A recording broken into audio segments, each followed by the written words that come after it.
नमस्कार। नमस्कार। अब एनर्जी है। मेरा नाम डॉक्टर महबूब शेख है।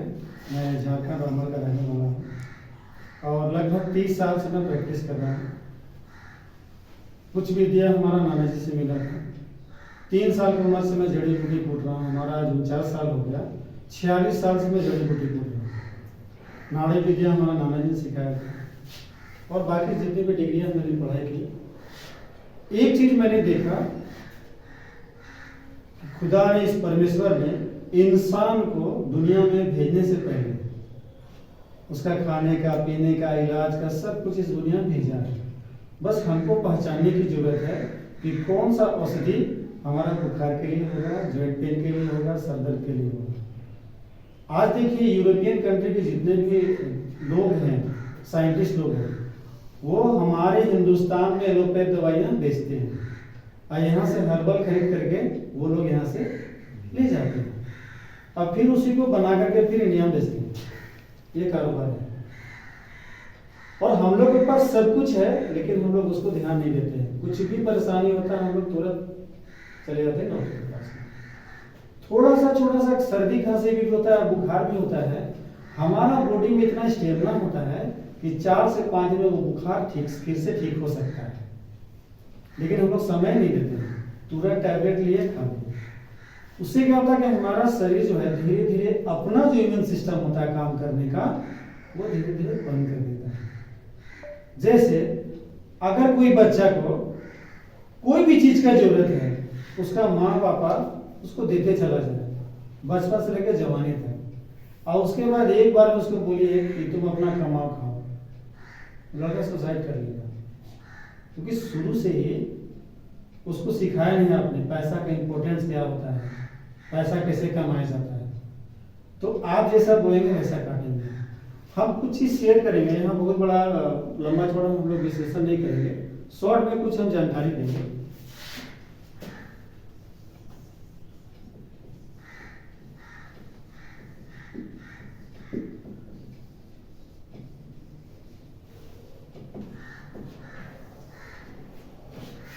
छोटा सा ब्रीफ करेंगे, फाइनेंशियल कैलकुलेशन भी, उसके बाद हम लोग प्रोडक्ट का जानकारी देंगे। ऐसा कोई जानकारी हम नहीं देने जा रहे हैं जो आप लोगों को मालूम नहीं है, ये सब आप लोगों को मालूम है। कोई भी स्कूल का बच्चा, चाहे 1 क्लास का हो, चाहे 10+2 का हो, चाहे कहीं का भी हो, सारा का किताब अवेलेबल रहता है। सब कुछ आपको मोबाइल में रहता है, वीडियो में रहता है, लेकिन फिर भी टीचर को क्यों बुलाया जाता है? जो चीज हम पढ़ के सीखते हैं ना, वो हमारा मेमोरी में फिट नहीं होता है। जिसको विजुअल पढ़ाया जाता है वो हमारे मेमोरी में फिट हो जाता है। रीजन यही होता है। आप देखिए 1984-85 में जब रामायण आया था, 84-85 की बात, तो सीरियल चालू हुआ था, तो बहुत कम लोगों को रामायण के बारे में मालूम था। आज बहुत जितने भी जाति धर्म के लोग हैं, सब लोग देखा समझा कि सीता जी को कौन ले गए थे, फिर राम जी कैसे उसको छोड़ाया, हनुमान जी कैसे लंका मार लगाया, तो बहुत सारा चीज जहन पे आ गया। शोले फिल्म का गब्बर सबको याद है, बसंती सबको याद है, लेकिन अगर उसको एक उपन्यास में पूरी दुनिया में बांटा जाता तो कोई भी किसी को गब्बर ना बसंती ना जय ना वीरू याद रहता। ठीक है, हम लोग ये छोटा सा कैलकुलेशन कर रहे हैं। 1940, 1960, 1980, 2000 और हम लोग 2020 क्रॉस करके हम लोग 23 में चल रहे हैं ना।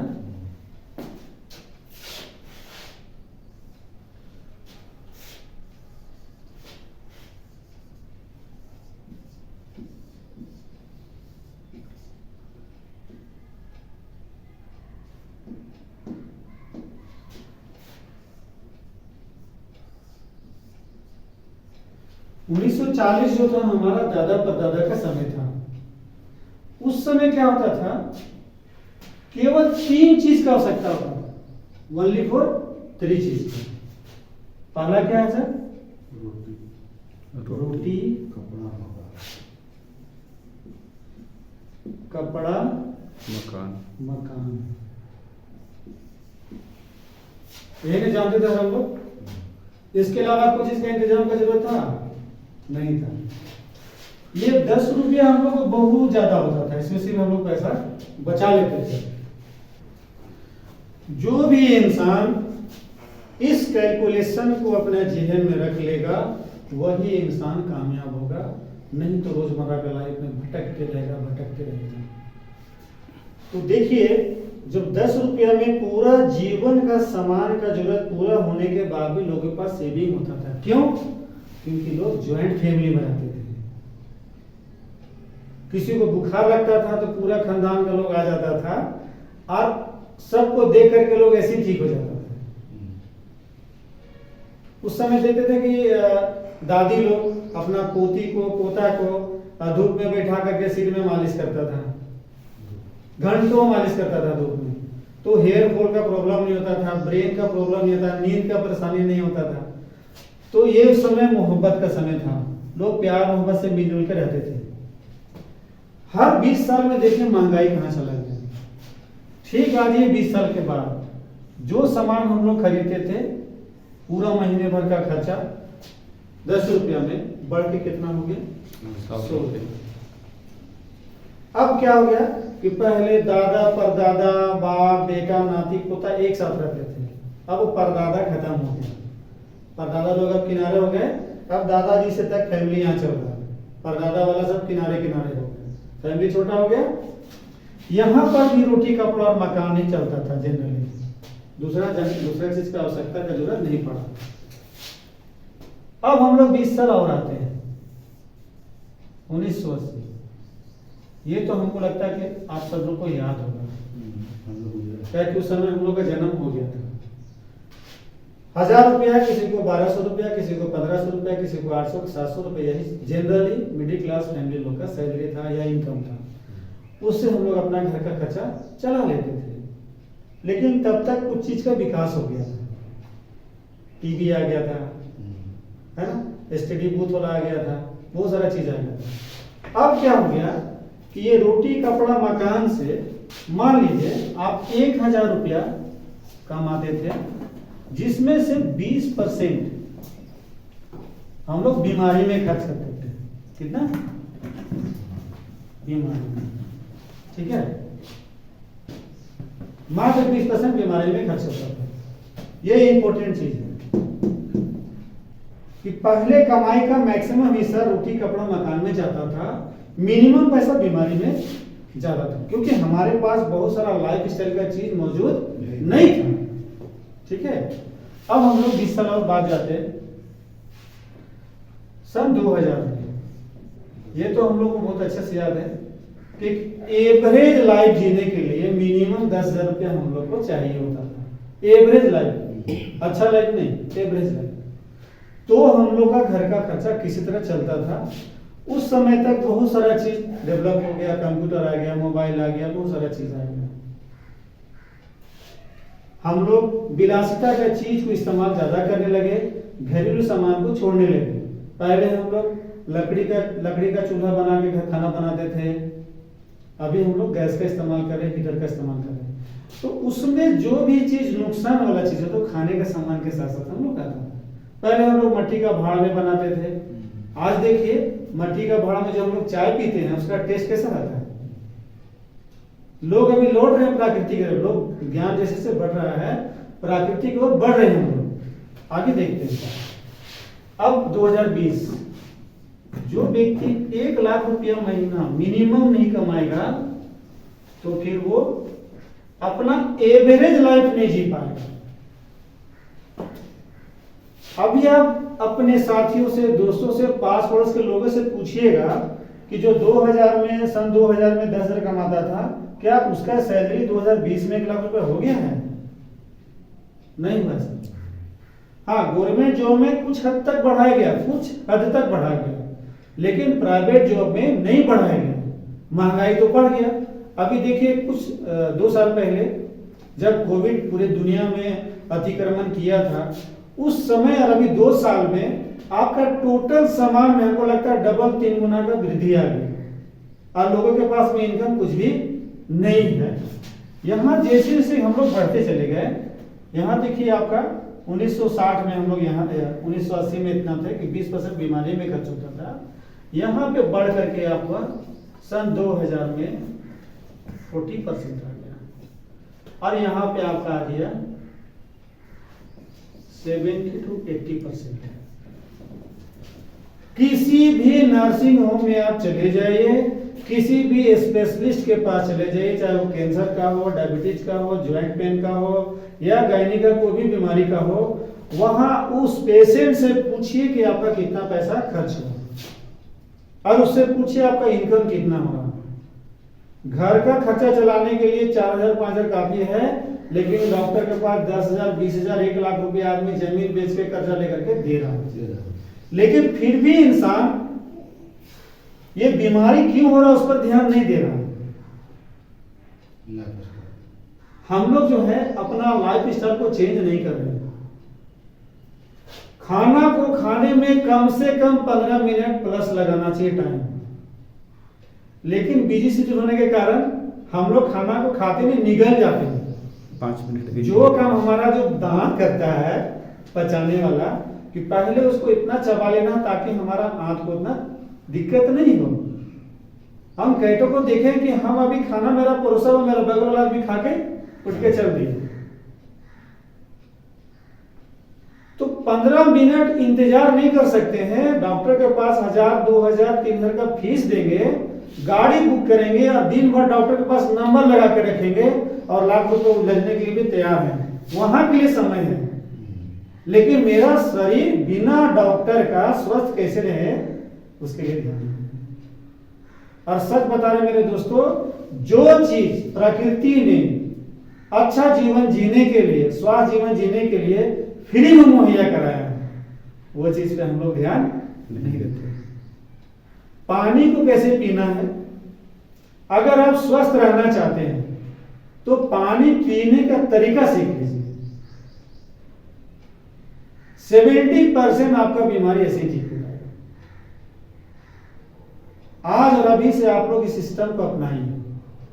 हम लोग चाय पीते हैं, कॉफी पीते हैं, पानी को उसी तरीका से पिया जाता है। पानी को उसी तरीका से पिया जाता है। अगर आपको एक्सपेरिमेंट करना है, आपको मान लीजिए बहुत जोर प्यास लगा है, बहुत तेज, आप 1 गिलास पानी लीजिए, उसको चाय जैसा चुस्की चुस्की लेकर के पीजिए, आपको आधा गिलास में आपको प्यास बुझ जाएगा। और बहुत प्यास लगा, आप बोतल लीजिए, खड़े पूरा अंदर डाल लीजिए, पानी तो अंदर चल जाएगा, लेकिन प्यास आपको संतोषजनक, आपको प्यास नहीं बुझेगा, लगेगा पेट भर गया, अभी थोड़ी देर बाद पीने। तो पानी का जो तरीका है वो सिप करके पीने का, और कोशिश करना बैठ के पीने का। खाने में भी आपको मिनिमम 15 मिनट समय लगाना है, क्योंकि हमारा जीव में जो लार ग्रंथि होता है, हम जो भी चीज खाते हैं वो हमारे लीवर को पता नहीं रहता कि उसके लिए हमको कौन सा केमिकल भेजना है उस खाना को पचाने के लिए। अब हम निगल जाएंगे तो उसको तो पता नहीं चला। जब जीभ में हमारा खाना कुछ देर रहता है तो वो जीभ किसको जाता है, सीधे ब्रेन को जाता है। अब ब्रेन सीधे जाके लीवर को बोलेगा, और लीवर क्या बोलेगा, गोल ब्लैडर को बोलेगा, जिसको हम पित्ताशय बोलते हैं। उसी के पास केमिकल होता है, तो कौन सा भोजन को पचाने के लिए कौन सा केमिकल छोड़ना है, तो वो केमिकल वहां छोड़ता है। अब ये प्रोसेस सेकंड का 100वां 1000वां हिस्सा में हो जाता है। अब सोच के देखिए, अगर हम सतरंगा भोजन करेंगे तो सतरंगा केमिकल हमको भेजना पड़ेगा। सोचिए, खुदा और परमेश्वर ने कितना बड़ा संरचना रचना किया है हमारे मानव शरीर का, कि सेकंड में वो भेजता है, सेकंड में वो पचता है। अब ये मान लीजिए पप्पू जी को मारेंगे, इनको थोड़ी पता चलेगा कि हमको कोई मार रहा है, इनका ब्रेन तुरंत कांटेक्ट करेगा। अच्छा, हम अगर झापड़ से मारे, इसको कैसे पता चलता है झापड़ से मारे हैं, डंडा से मारे हैं? सोचिए, इसको कल्पना कीजिए, अब वहां तक नहीं जा सकते। और जो मतलब ईश्वर का, खुदा का जो धरती, आकाश, जमीन, सूरज, चांद, उसमें सबसे खूबसूरत संरचना मानव का है। आप 5000 का जूता पहनते हैं, उसको बढ़िया से धोते हैं। 1 लाख का बाइक है, उसको रोज पोंछते हैं, समय समय पे उसका ग्रीसिंग करवाते हैं, सर्विसिंग कराते हैं। लेकिन हमारा जो करोड़ों का संपत्ति है उसका हिफाजत का क्या? भैया उसका हिफाजत आपको करना है ना। कितना भी महंगा जेवर पहन लीजिएगा, अगर शरीर स्वस्थ नहीं है तो सारा खूबसूरती बेकार है सबका, वो सब दिखावा है। ये देख लिए सर, ये इसको बैठाते हैं लोग। हाँ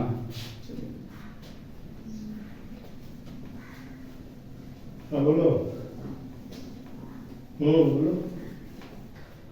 अब आते हैं हम लोग हेल्थ पे।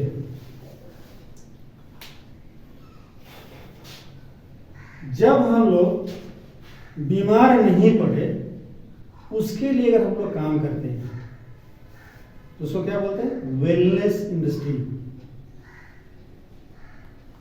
कि जैसे अगर आपको बॉर्डर में लड़ाई करने जाना तो पहले से पूरा तैयारी कर लेना, तो उसी तरह आप बीमार नहीं पड़े उसके लिए पहले से जो तैयारी कर रहे हैं उसको हम लोग बोलते हैं वेलनेस इंडस्ट्री।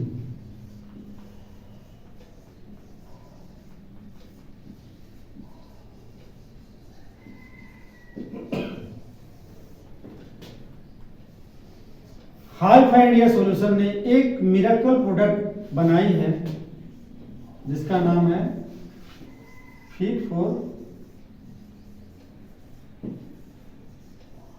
संजीवनी।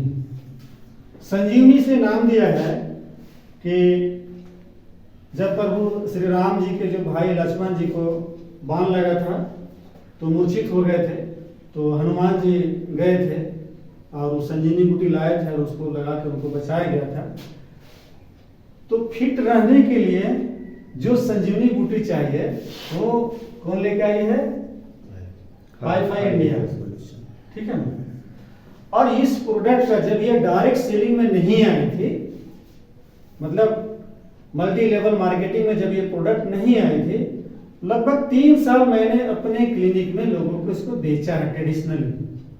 जैसे बहुत सारा प्रोडक्ट का फूड सप्लीमेंट मार्केट में आता है, तो मैंने जो अध्ययन किया था कि लगभग 70 से 80% लोग जो बीमार हैं वो सिर्फ और सिर्फ न्यूट्रिशन का कमी से लोग बीमार हैं। और आप मान लीजिए दवा ले रहे हैं हर चीज के लिए, लेकिन उस दवा को एब्जॉर्ब करने के लिए आपको बॉडी में वो खुराक आप नहीं ले रहे। अभी देखिए किसी को टाइफाइड बुखार लग गया, मलेरिया बुखार लग गया, उस समय कुछ खाने की इच्छा नहीं करता है, आप 2 बिस्कुट खा के दवा खा लिए, आपका शरीर क्या होगा? डैमेज हो जाएगा। क्योंकि उस समय आपको मजबूत और भरपूर भोजन करना, तब खाएंगे तो उतना ज्यादा नुकसान नहीं करेगा। अब उसमें क्या होता है कि जब आप एंटीबायोटिक चलाते हैं तो वो बैक्टीरिया को किल करता है, लेकिन उसको ये नहीं मालूम है कि खराब बैक्टीरिया को मारना है कि अच्छा बैक्टीरिया को मारना है। तो हमारे बॉडी में दोनों बैक्टीरिया उपलब्ध रहता है, तो ये दोनों को मार दिया तो हमारा इम्यूनिटी कमजोर हो गया, मतलब अच्छा बैक्टीरिया भी खत्म हो गया तो हमारा शरीर का प्रोटेक्शन कहां से होगा? एलोपैथ के डॉक्टर दवा तो दे दिए, वो टाइफाइड से ठीक हो गया, मालूम चला हार्ट, किडनी, लीवर, स्टेमिना सब कमजोर हो गया। हम लोग क्या करते हैं कि उस केस में हम एलोपैथ चलाते हैं, लेकिन साथ में हर्बल का टॉनिक भी उसको साथ में दे देते हैं, क्योंकि वो तो उतना अच्छा से खाना नहीं खा पाएगा।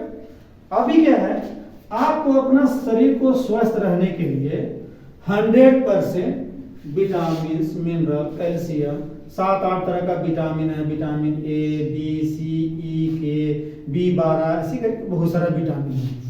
अलग अलग मान लीजिए पालक में ये विटामिन है, गाजर में ये विटामिन है, अनार में ये विटामिन है, तो हर तरह का फल को मान लीजिए अनार 5 किलो, गाजर 2 किलो, सेब 1 किलो, तो उसी को नहीं सर खा सकते हम लोग, नहीं खा सकते।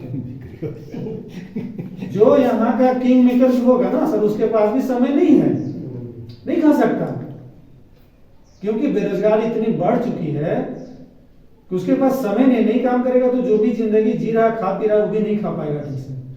इसीलिए कंपनी ने एक मिरेकल प्रोडक्ट बनाया जिसका नाम है फिट फॉर संजीवनी। इसका सर एमआरपी है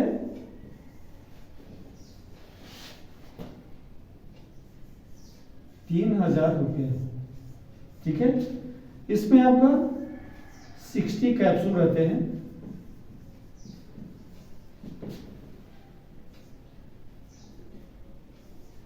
ईच कैप्सूल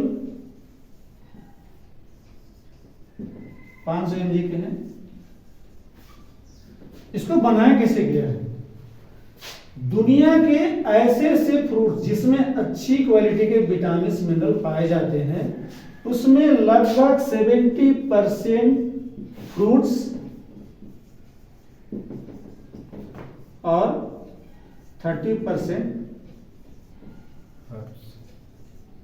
हर्बल्स, जड़ी बूटी का मिश्रण। मतलब 20 तरह के फ्रूट्स और जड़ी बूटी का मिश्रण करके उसका स्ट्रेक को निकाला गया, उसका अर्क को निकाला गया और उससे इसको बनाया गया है। ये जो कैप्सूल है, आपको एक कैप्सूल सुबह में बासी मुंह, जैसे जो लोग नशा करते हैं, जैसे खैनी खाते हैं, गुटखा खाते हैं, या कुछ लोग रात में खैनी खा के सो जाते हैं, तो उसको तो कूला करके लेना है। आज जो लोग नशा नहीं करते हैं, तो बिना कूला किए 1 गिलास गर्म पानी लीजिए, इस कैप्सूल को खोल करके उसमें डाल दीजिए, घुल जाएगा। और जिन लोगों को खोल के नहीं पीना, डायरेक्ट कैप्सूल को भी ले सकते हैं। खोल के इसलिए बोलते हैं कि विदिन सेकेंड वो काम करना चालू करेगा। जो पेट में घुलेगा वो आप गिलास में घोर दिए, तो जो सुसुम पानी होता है उससे थोड़ा ज्यादा गर्म, मतलब सिप करके पीना है। और जब इसको लेंगे तो कम से कम 4 से 5 लीटर पानी आपको सिप करके दिन भर में पीना है। आपको अगर यूरिन जितना जनरली आप पानी पीते थे और जितना वह यूरिन पास करते थे, आपको उससे डबल यूरिन पास होगा एक कैप्सूल को खाने से। पूरा बॉडी में डिटॉक्सिफिकेशन आपका चालू हो जाएगा। तो पानी खूब पीना है और यूरिन पास करना है, यूरिन को रोकना नहीं है। मुंह सूखेगा मतलब पानी खोज रहा, दम तक पानी पीजिए, ठीक है। और इस कैप्सूल को लेने के 2 घंटा तक अनाज का सेवन नहीं करना। अगर कोई मेडिसिन खाना है तो आधे घंटे के बाद दुनिया का कोई भी मेडिसिन आप इस्तेमाल कर सकते हैं। और जैसे मान लीजिए आपने सुबह में 6 बजे लिया है दवाई, तो शाम में 4 से 6 बजे आप उसको इस्तेमाल कर लीजिए। 10 से 12 घंटा का डिस्टेंस उसको ले लीजिए। अगर इसका लाइव रिजल्ट देखना चाहते हैं कि वास्तव में कैप्सूल काम करता है कि नहीं करता है, कि डॉक्टर साहब ऐसे ही बोल के चले गए, तो 2 तरीका है आपके पास। आप अपना फुल बॉडी का जांच करा लीजिए, ब्लड सैंपल दे करके। एक थायरोइड में जांच आता है, डॉक्टर लाल भी है, बहुत सारे आते हैं। तो एक आरोग्यम सी करके, आरोग्यम सी प्रो करके टेस्ट, इसमें फुल बॉडी का जांच होता है। तो कोई भी ग्रसित व्यक्ति है बीमार से, उसका जांच करा लीजिए। इस फूड सप्लीमेंट को 6 महीना खिलाते रहिए। बाकी उसका जो दवाई चल रहा है उसको बंद मत करेंगे, वो अपने चलने देते। 6 महीना बाद उसकी जांच करेंगे, आप देख लीजिए मिराकल चेंज मिल जाएगा। दूसरी बात, आप देखते होंगे कि कोई भी एक डायबिटीज पेशेंट या जॉइंट पेन का या कोई ब्रेन से ग्रसित होगा, किसी को पागलपन का दौरा लगता होगा, एंजाइटी फील करता होगा, तो डॉक्टर साहब क्या करते हैं, मान लीजिए डायबिटीज पेशेंट है, एक तो एग्जाम्पल लेते हैं, मिनिमम 500 mg का मेटफॉर्मिन से स्टार्ट करता है, ठीक है। कुछ दिन के बाद एक टाइम चलता है, 2 टाइम चालू जाता है सुबह से। कुछ सालों के बाद फिर 1000 mg में कन्वर्ट हो जाता है। कुछ सालों के बाद फिर टैबलेट और प्लस इंसुलिन का डोज भी चालू हो जाता है। और फिर कुछ सालों के बाद मालूम चला उसका दोनों किडनी बैठ गया, डायलिसिस में चले गए। डायलिसिस का सप्ताह में 2 दिन, फिर 3 दिन, फिर थैंक यू। अगर वास्तव में इलाज हो रहा है तो ये 500 mg से बढ़ना नहीं चाहिए था, कम होना चाहिए था। am I right? अगर ये दवा का डोज बढ़ रहा है मतलब इलाज नहीं हो रहा है, हम लोग उसको सफर कर रहे हैं। ऐसा नहीं कि उनको नॉलेज नहीं है, उनको बहुत अच्छा नॉलेज है, वो जो पढ़ाई कर गए हैं बहुत अच्छा नॉलेज है, लेकिन पता नहीं वो चाहते क्यों नहीं इनको ठीक करना। वो क्यों किए, हर 15 दिन 1 महीना में आपको फास्टिंग और पीपी जांच करवा के रिपोर्ट मंगवाएगा। अगर आपका शुगर ज्यादा बढ़ा हुआ है तो ज्यादा पावर का दवा लिख देगा, कंट्रोल है तो फिर वही चलाते रहेगा, इसके अलावा सर कुछ नहीं करेगा। मेरा कहना है कि पहला तो डोज तो दीजिए शुगर लेवल करने के लिए, लेकिन डायबिटीज क्यों हो रहा है, इंसुलिन कहीं बॉडी में क्यों नहीं बन रहा है, उसका भी तो मेडिसिन दे दो मेरा भैया। क्यों नहीं दे रहे? आपको मना क्यों किया है? कोई पेशेंट बोला है कि सर हम ठीक नहीं होना चाहते? उस सीधा ही बोलेगा सर आपको बीमारी हुआ है ना, अब जब तक जिंदा रहेगा तब तक खाना पड़ेगा। पेशेंट तो आधा वहीं मर गया। सर शास्त्रों में लिखा हुआ, आप वेद पढ़िए, कुरान पढ़िए, जो भी धर्म के लोग हैं अपना जो पौराणिक बुक है उसको पढ़िए। सर बुढ़ापा छोड़ के दुनिया का हर एक बीमारी का परमानेंट इलाज है इस दुनिया में। आप क्यों बोल दिए कि इलाज नहीं है? आप नहीं कर सकते हैं, आप बोलिए कि दूसरा चीज में चले जाइए, होम्योपैथ में चले जाइए, आयुर्वेद में चले जाइए, इलेक्ट्रोपैथ में चले जाइए, एलोपैथ में इलाज नहीं है। लेकिन ये बात आप नहीं बोलिएगा कि दूसरे पैथ में इलाज है, कभी नहीं बोलिएगा, उसका दुकानदारी बंद हो जाएगा। आज देखिए कि पहले डॉक्टर बहुत कम हुआ करता था तो बीमारी कम होता था। आज हर गांव कस्बा में डॉक्टर, बड़ा बड़ा नर्सिंग होम, क्लिनिक बना हुआ है। अब बीमारी और बढ़ते जा रहा है, बीमारी बढ़ाया जाता है। आज हमारे खाने पीने के सामान में मिलावट आ गया है, इतना तक लोग गिर गए हैं। क्या खाएंगे? अब आपको जहर खा के जिंदा रहना है तो कहीं ना कहीं आपको फूड सप्लीमेंट, आयुर्वेद मेडिसिन का इस्तेमाल करना होगा, नहीं तो हम अपना सर्वाइव नहीं कर पाएंगे।